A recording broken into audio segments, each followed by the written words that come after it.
I'll go ahead and start. My name is Devan Marin. I am going to be introducing Harrison today, and I am going to be sort of facilitating the question portion at the end.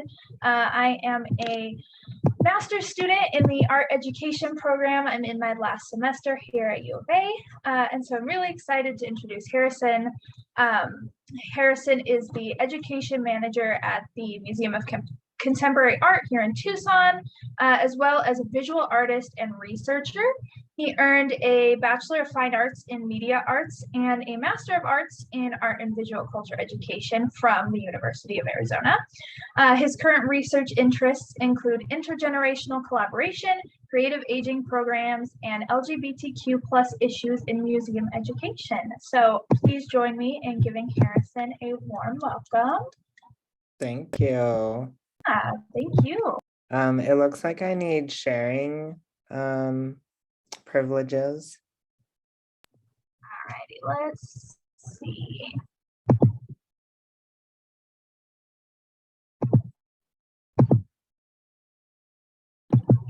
Great, thank you. Let me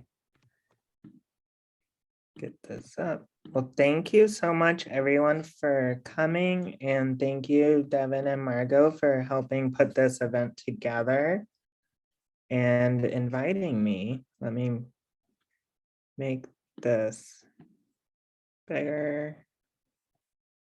Okay, can everyone see my presentation? Yes. Okay, perfect. So my presentation is called Museum Educator as Archivist, Preserving and Documenting Culturally Significant LGBTQIA+ participant artwork. And here's my email address if you have any questions about the presentation or want to get in touch afterwards. Devan already introduced me, so I'm not going to go through that. Just a little bit about Mocha quickly. We are a non-collecting contemporary art museum in downtown Tucson. We are across the street from the Tucson Convention Center. We have a wide range of education programs, which I'm going to talk about. We have school tours available. Carissa has brought her classes here, which was exciting. And our current hours are Thursday through Saturday, 11 to 6, and Sunday, 11 to 4. And we'd love to have everyone visit. Here's our location. Just if you need a visual. Our current shows, which you saw in my background's an image from this show. By Rafa Esparza and Timo Faller, and this is a picture of a structure outside our museum that they created with handmade adobe bricks. And then we have another show that's also up at the same time, also amazing, by Janaea Sanchez and Gabriela Munaz, and they worked with portraiture and photography. So I use the term LGBTQIA+, and I just want to define that quickly because there are a lot of different acronyms and terms floating around. So this term stands for lesbian, gay, bisexual, transgender, queer or questioning, intersex, asexual or ally. And then of course we put the plus there to be more inclusive. Since there's always developing terms coming up and new ways of identifying, we try to keep it open. And we usually have been using this term because we feel like it is more inclusive than some of the others. So I want to talk a little bit first about the LGBTQIA+ programs at Mocha Tucson.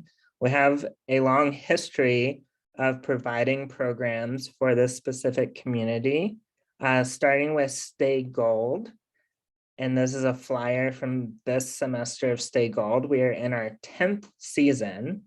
It was started by Eli Burke and his classmates. Eli was the former director of education at Mocha, Tucson, and it was started in a class that was taught by Dr. DeCindio. And I think we can see the back of her head in this picture. So this is a picture from Stay Gold. It's an intergenerational LGBTQIA plus studio art program. This is in the education space here at Mocha. The type of art that we do in this program changes all the time depending on who's teaching it, and the facilitators change. One of the things we like to do is have participants become facilitators at some point. I started as a facilitator and I later became a participant. So it's still hosted here at Mocha, and I participate in it every Tuesday. One of our other programs that's been successful is called School of Drag.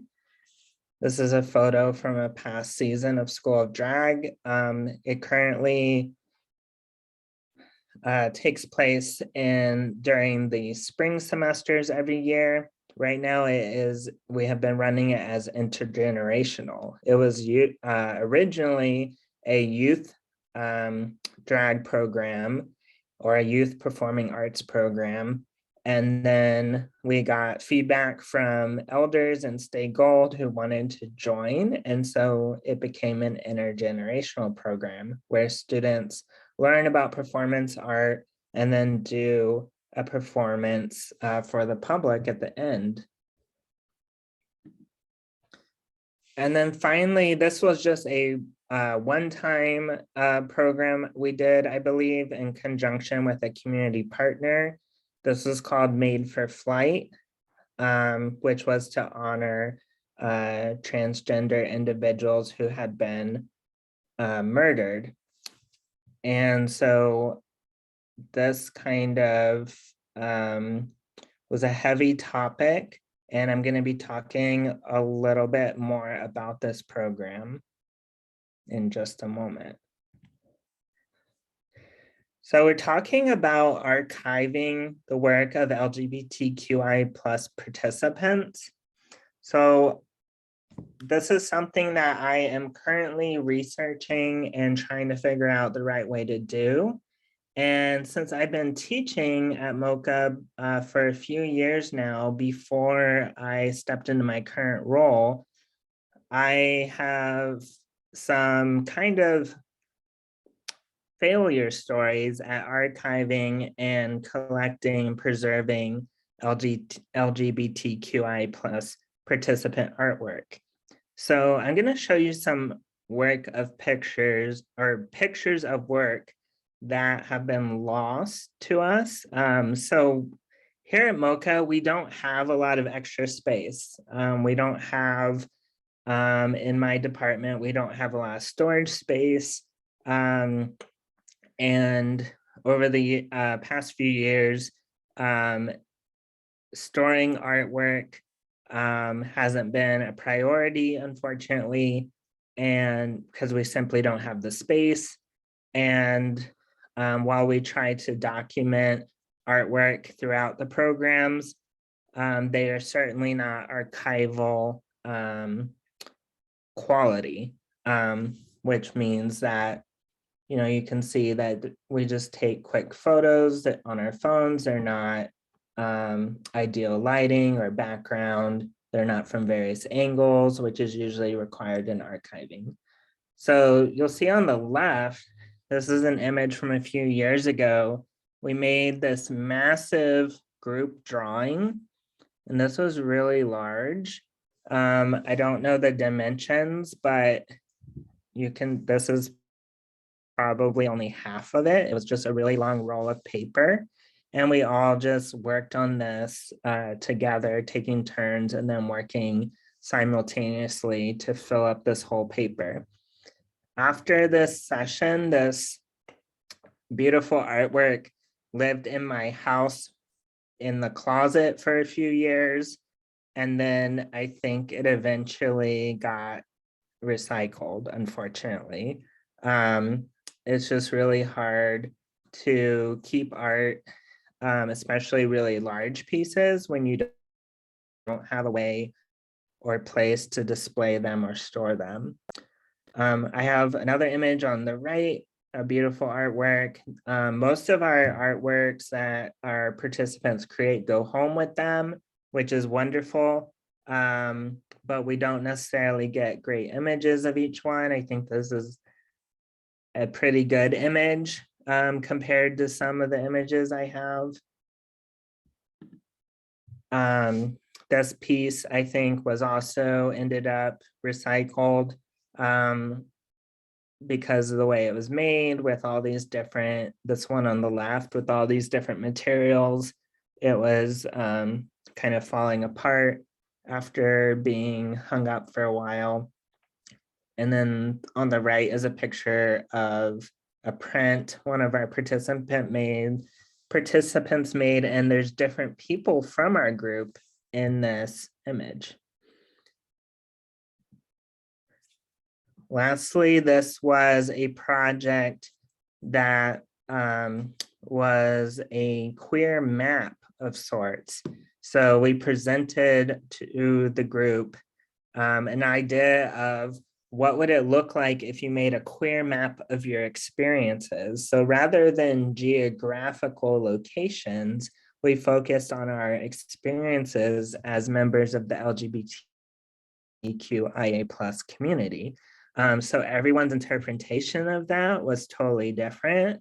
I really like this one because of the colors. But again, I didn't, do an archival worthy photo shoot of these works. So I have it at an odd angle. And of course, I don't have the dimensions or anything like that written down anywhere. So these works are from Made for Flight, which I mentioned. That was kites were made to honor transgender individuals who had been murdered. And we currently have 52 kites here at Mocha from a few years ago. I'm not exactly sure when they were made, but most of these are dated 2017. Those are when these individuals' lives were taken. So my assumption was that they were 2018 or 19 or somewhere around there. They're beautiful. I inherited 3 big cardboard boxes of kites and supplies when I stepped into this role that had been kind of just getting pushed around Mocha in our education space. It said do not toss out on it. So we knew we wanted to keep these, but we weren't sure what to do with them. So this is kind of what got me thinking about this whole archival process, because I thought, well, I want to honor both the people whose names are on these and also the people who made them. Unfortunately, I don't have the names of the individuals who crafted these, but I decided to take photographs of them. And then I've started to think about how I can archive them or store them in some way. So before I get into what I'm thinking about doing with these kites, let's talk about why LGBTQIA+ artwork is culturally significant. So I have a few quotes here from an article written by Jamie Parker and Morgan Geringer in their article Collection and Digitization of Artifacts in the University of North Texas LGBTQ Archive. UNT has an archive in there that's part of their special collections that is specifically dedicated to archiving and preserving objects, photos, and other materials that relate directly to the LGBTQ community in North Texas. We also have a similar archive at the University of Arizona, and I'll be talking about that in a moment. I just want to read some of these quotes from these authors. The history of persecution faced by LGBTQ communities means that documentation of these communities is relatively sparse compared to that of other communities. Many members of the LGBTQ community have historically chosen to remain inconspicuous for fear of backlash from their families, workplaces, and the greater community. Of course, there are also other reasons why LGBTQI plus histories are not documented, like homophobia and other acts of persecution. Another quote says, artifacts in the LGBTQ archive also preserve the struggles that the community has faced, including both the fight against HIV/AIDS and against homophobia, which resulted in violent persecution and threats to job and housing security, among many other challenges.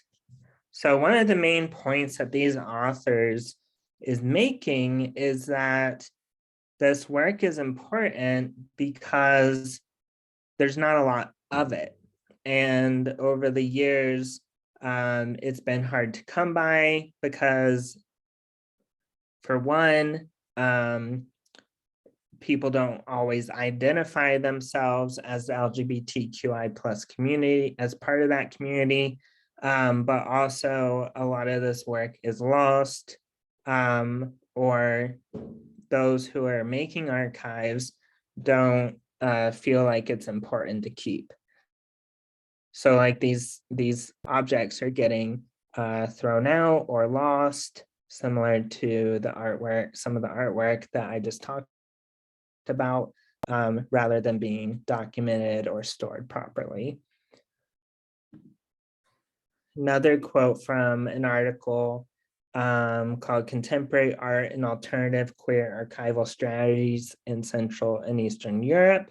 This author is talking about archives that are created by artists who want to archive the histories of LGBTQI plus individuals in Eastern Europe.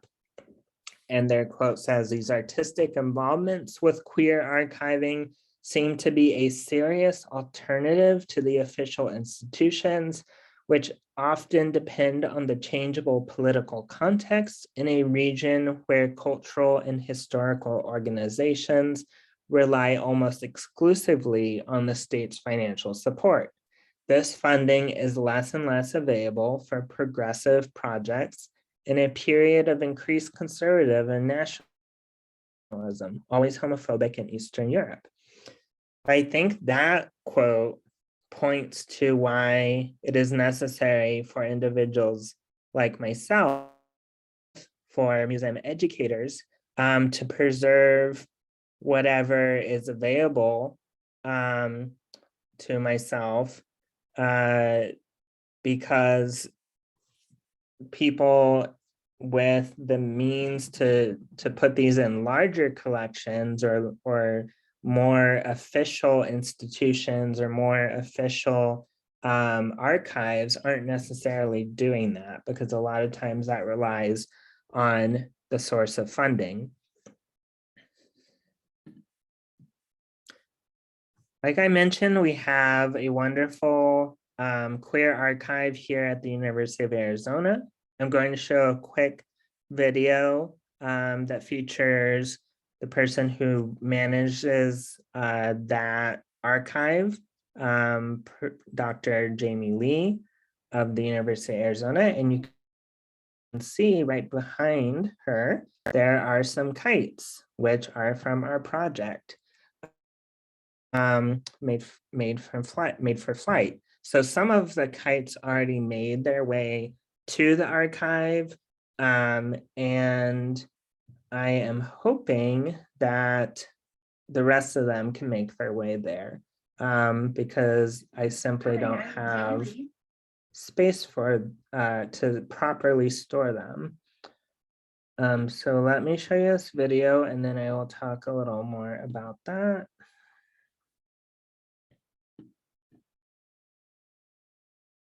See, I might have to stop sharing to make sure I share the sound with you. Share sound.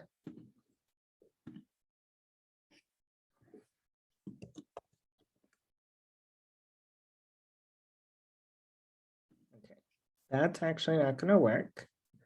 So I have to install something apparently.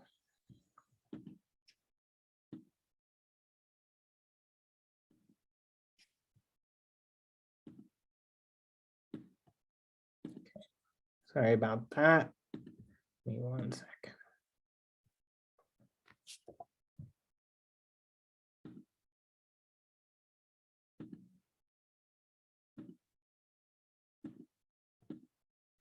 Technical difficulties here. When you were sharing earlier the video on the slides, I could hear the sound. I don't know if that helps or not. Okay, yeah, that's perfect. So it should be okay then.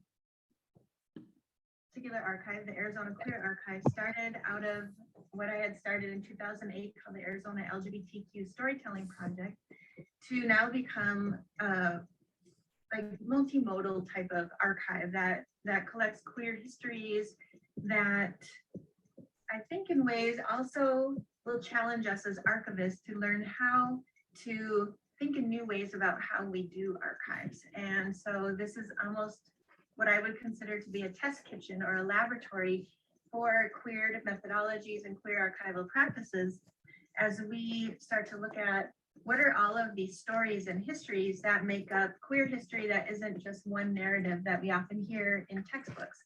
Like all of these layers create histories, and there's so many histories still yet to be uncovered that we're heading out into the communities and we're learning more and more about what makes Arizona this great state that often is, you know, put into a shadow by our politics coming out of Phoenix. So it's really kind of controversial to have Arizona linked with queer histories, but also the term queer linked with our histories. So I thought in a way, a political way, we're putting these things together to kind of challenge notions of histories and ways of knowing that now we can make our histories together. And why do you think queer history is important? What draws you to it? Well, as someone who's queer identified, I think, you know, reading through, you start to recognize that you're standing on shoulders of many, many people that have come before with stories and histories that, you know, resonate with your own, but also are very distinctly different. And, you know, we come to learn about each other. And I think about collecting all of these stories and the layers of stories makes it a great space for students to uncover just new ways of knowing and making meaning in community that is different than their own or the same. Like we start to see, do we belong or not belong? And how do we understand ourselves as situated in the midst of 50 linear feet? Does it matter? Like, who am I? So you start to see how we define ourselves based on what's in this box or this photo album. So it's just great fun. And I invite everybody to come and get their hands dirty here.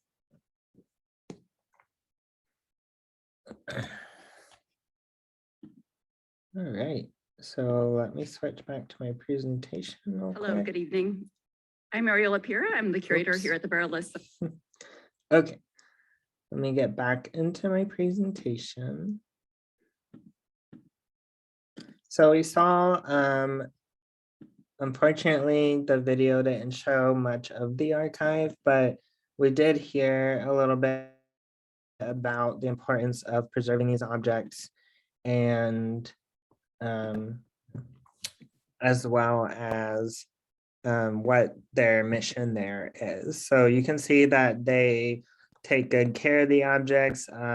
It's not a huge space. I haven't been there myself yet, but I'm hoping to go. But it's about the size of my office.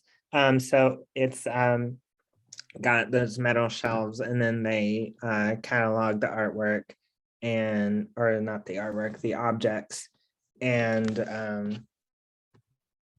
take care of them there. So going forward, I've reached out to Jamie Lee to see if they are interested in storing the remaining 52 kites. Right now they are sitting on a table in my education space and waiting to be boxed up in a much nicer plastic container than the cardboard boxes that they've been living in.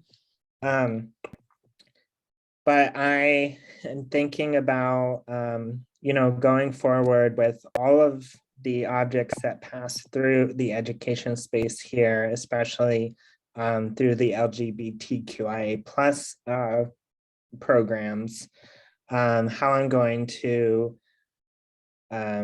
archive those or preserve those in the future. So I think with my capacity in the space I'm working in, this is going to look more like a digital archive, where I will hopefully take higher quality photos and maintain records of dimensions and artist names and materials used, and things like that, dates, and maybe a blurb about pieces.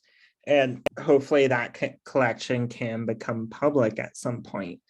So I think that's the first thing that I am able to do with my limited resources and limited space. I would also like to be able to store some actual artwork in the future, if possible. In some of these articles that I've read during my research to prepare for this presentation, and while I was figuring out what to do with the kites, I did read that people who go to the archives at UNT really like the actual objects they have, the actual artifacts, because it's something they can touch, it's something rare from the LGBTQ community, and it gives you a much different perspective than just simply a photo of something. So if I can create a relationship with an organization like the Arizona Queer Archives, where some of our participant artwork lives there in the long run, I think that would be a good solution to storing things. So I'd like to open it up to questions. If anyone has any questions about anything in the presentation or about Mocha or about our LGBTQI plus programs.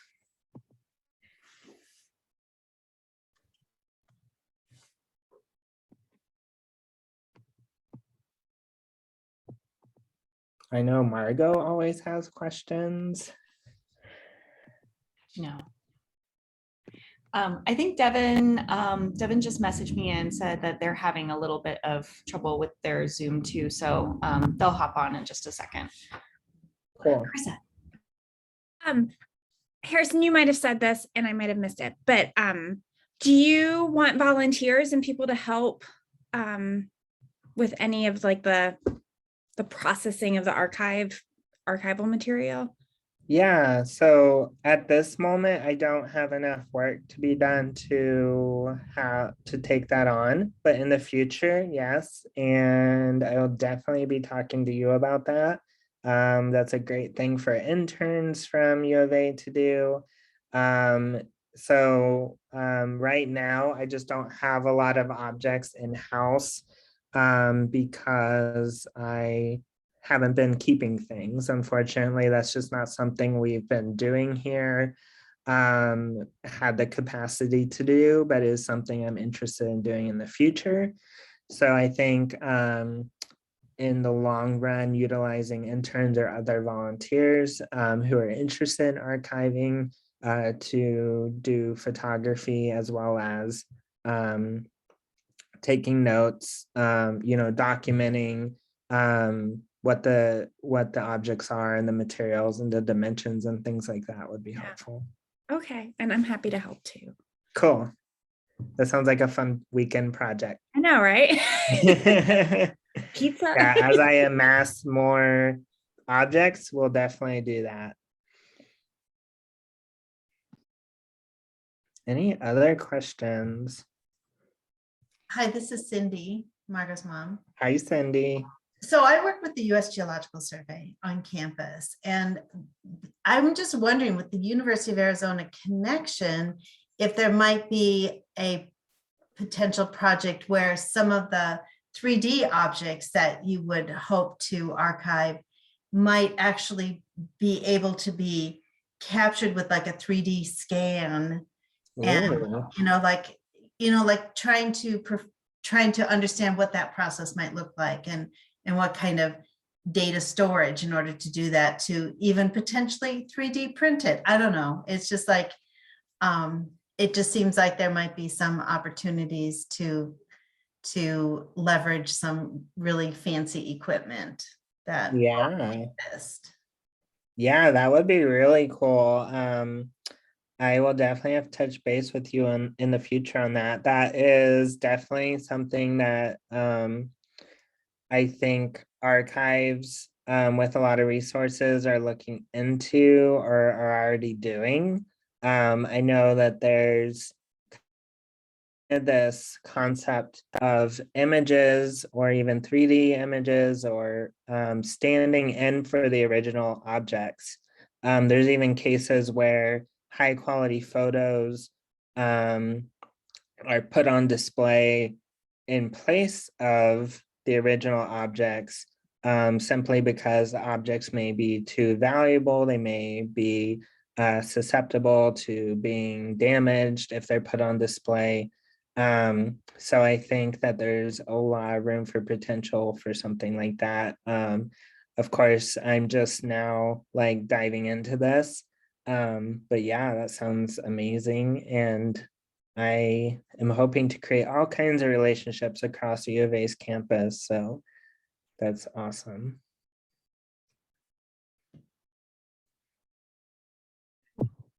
You kind of answered a question that I had, which was, you know, how can we reimagine how can we reimagine like archive in like a completely different sort of framework? And I think that that kind of touches on that, where, you know, you're talking about like radically using it as almost oh gosh, I had the word in my head. Nope, it's gone. Like radical reimagining and using it as like justice in action. And archives kind of have that sort of like opposite connotation. You just think of like dusty shelves in a basement, you know, but you know what Cindy just brought up, being like, oh, you can like do these 3D printing and other stuff, but and also you're mentioning involving people like in the process. Like it doesn't have to be just like one person's undertaking. It could be multiple people's goal and job, and having that chance to interact with these objects and creating that conversation, which I think is something that you've been saying is super important, you know. Do you have any other like future goals, or how you would like foresee archiving in this like radical way? Yeah, so I recently stepped into this role, as you know, in September. So I'm pretty new to managing this department, and I have tons of ideas and tons of enthusiasm for making this a very research-oriented department, meaning I want to have a very close relationship with the art and visual culture education department at U of A, as well as the School of Art in general. And I want to welcome researchers and students who are doing research into the museum. This is something that a lot of larger museums do. we're not a collecting museum, which I mentioned, which means we don't have artwork that we own. So for me, it would be important to this archive, especially the digital archive, to me could be like a powerful way to bring research to the institution for people who want to specifically study art education and museum education and what's being made in these education programs. So I think that the thing I will mostly focus on going forward is probably creating a digital archive. One of the things I found in my research was that some people don't want to give up their artwork or their objects, of course. So they lend them to an archive to be photographed and then they get their things back. So I think this day and age, especially with like augmented reality and virtual reality and some of this 3D printing and things like that Cindy is talking about, there's lots of ways to replicate objects without storing them on site, which would be ideal for us since we don't have a lot of space or resources to take care of objects. So yeah, I am interested to talk to anyone who has an interest in archiving or art education or museum education who would be interested in spearheading a project like this. So it looks like we have a question in the chat. Can you see that, Harrison? Yes, from Asia. So I should introduce Asia quickly. So Asia works with me here at Mocha and she's downstairs. I'm upstairs in my office and she's downstairs at the front desk right now. And she is our amazing engagement coordinator and she works in various departments, including education. And she single-handedly runs the Mocha Shop and visitor engagement services. So her question is, what are some of the most significant ways the community can support education at Mocha and all the wonderful work that you do? Well, thank you, Asia. It's all the wonderful work we are doing. But I think involvement, just taking a class, we're hoping to greatly increase the offerings of classes here at Mocha. We are hoping to have more classes that more individuals would be interested in taking, especially more adult education and teen education. Margot and I have been talks about how we can increase our teen programs. And we want to have more programs that are done in conjunction with other organizations and more outreach programs.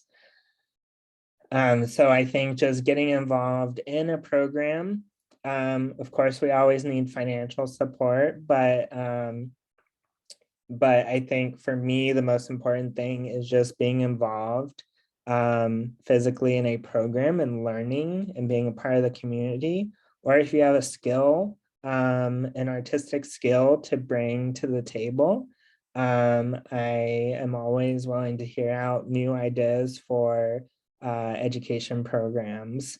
I'm super excited to continue to build the programs here. So to kind of like tie that all up, I think having a very robust offering selection of education program offerings tied with a very strong academic background, research, publishing, talking to people in the community like I'm doing right now. I think all those things can continue to make the education department at Mocha hopefully very relevant to the community at large. Awesome. I will. So it looks like we probably have time for one more question. I have a question, but I'm Perfect. willing to open it up and see if anybody else has anything before I take over. I think it's all you, Devan. All right. So you know what my research is about, Harrison. We were talking about this yesterday, but for those of you who don't know, my current research is on the effects of art making on the mental health of the LGBTQ plus community as a whole, but also specifically on youth in the community. And in my experiences teaching art making processes to LGBTQ youth, I've sort of found that a lot of them either don't want to keep their work, don't think their work is significant, and don't see necessarily the value in archiving that work. And so I was curious if you've heard from any of the participants, like if archiving their work is important to them, or maybe if that could improve their feelings about the work that they make by helping them realize how significant it is. So I was curious to hear your thoughts on that. Yeah, so I have not kind of brought this this idea of archiving in an official kind of a more professional capacity up to my participants yet, and I will be doing that with Stay Gold individuals because I would like to get really good quality photos of some of the work. Looking back at pictures, I have so many photos, from the events themselves, from the programs themselves.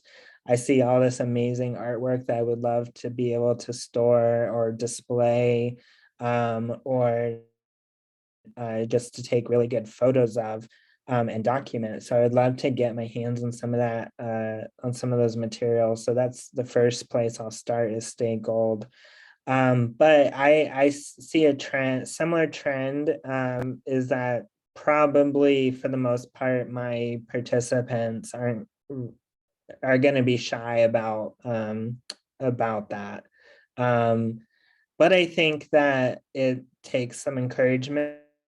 A lot of my participants start Stay Gold saying and still say they're not artists, and I think a lot of them have gotten out of that because I have told them so many times to stop saying that, that I say you are an artist, everyone's an artist, everyone can make art, you may not consider yourself a professional artist, that may not be how you identify, but everyone has some ability to make some sort of art.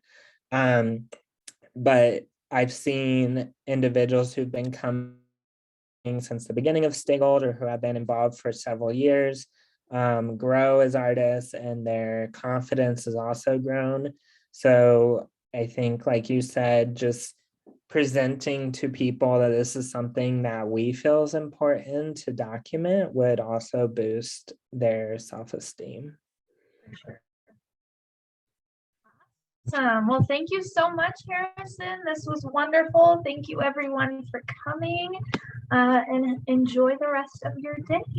Yes, thank you so much for having me. It was great to meet everyone, and I hope to talk to everyone again sometime. This was the last session, and it ended on such a great note. Yes. Oh, I'm so glad. Yeah, I was like, oh no, I'm last. Is that good or bad? Awesome. But thank you again for having me. It was really nice of you. Yeah. Oh my gosh. Of course. Really quick. I don't know if anyone, I mainly put this in the chat. Devan has already read this, but I read this that I'll probably be using as a resource in my research and my application process and stuff. But there's this article that I put in here that I thought you'd really like, Harrison. It's Stains and Remains, Liveliness, Materiality, and the Archival Lives of Queer Bodies. And that's a really, really good one. Very cool. Yeah, I just downloaded it when I saw it in the chat. Thank you so much. Yeah. That's another weird thing about working for a museum and not a university, is that I don't have access to journal articles. So I wanted a few journal articles when I was making this presentation. So I had to email Eli and Carissa and ask them to download them for me. Oh, man. Well, we're always That is- here to help. Thank you. Biggest Yeah. fear. Because if you want a journal article and you're not going through university, it's like ridiculously expensive just to get one article. Yeah, it's crazy. But Inaccessible. thank you so much for that resource, and thank you so much for coming. And I'll see both of you next week.